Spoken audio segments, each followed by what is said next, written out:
So here's where they cross the line, though, because yeah, you're right. Companies virtue signaling isn't anything new, right? She Like, literally said it was a money grab. right. This has been going on for close to a decade. Companies virtue signaling with Black Lives Matter, with gay pride, with all of those things, and no one's really cared, right? No one's really bothered, or no one's really ever been bothered that Coors Light or Wells Fargo turns their logo to a rainbow flag. No one really cares about that anymore. Right.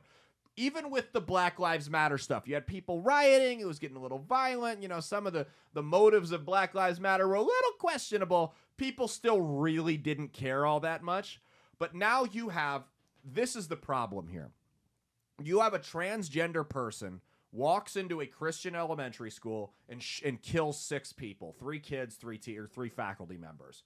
2 days later, Bud Light names the most prominent transgender, not named Caitlyn Jenner, their lead spokesman. Also, side note, hilarious that the most prominent, transgender, Caitlyn Jenner, is a staunch Republican. Side note, though, that's hilarious to me. So that's the problem.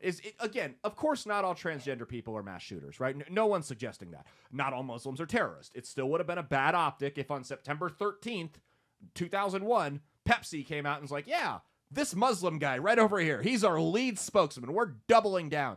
There's been no empathy shown toward Christian people like you see with every other group that's targeted in a mass killing or some terror attack. Solidarity with the Jewish community. Our prayers are with the gay community. We stand with the Black or Asian community, which is fine. I have no problem with any of that. But you haven't seen that with Christians. In fact, you've seen quite the opposite. Again, you had a transgender individual walk in to a Christian elementary school, kill 6 Christians, 3 kids, 3 faculty members, and the White House and every media company and every major corporation came out and fawned over transgender people. Like 2 days later, there was no solidarity for the victims. There was no our thoughts and prayers are with Christians all over the country or all over the world. There was none of that. Instead, all they did was come out and say, yeah, trans people, we support you. You guys are going through a lot right now after this mass shooting that one of you committed. So let me put it in this perspective for you real quick. Yeah. What was the name of that mass shooter in Tennessee? We don't say mass shooters' names on this show anyway. Okay, sorry. Yeah. But if you know. Yeah. And if you're listening I know right her now, name. You know what her name is. Yeah. Okay. Now tell me, what were the names of the kids in the... Nobody knows. Nobody knows. Because why? Because the media didn't cover it. Right, because it's all about talking about how she was a victim. Her parents didn't accept her trans identity. She went to Christian school growing up, so they must not have said... imagine what she must have went through as a transgender going to Christian elementary or going to a Christian school. That's all it's been about.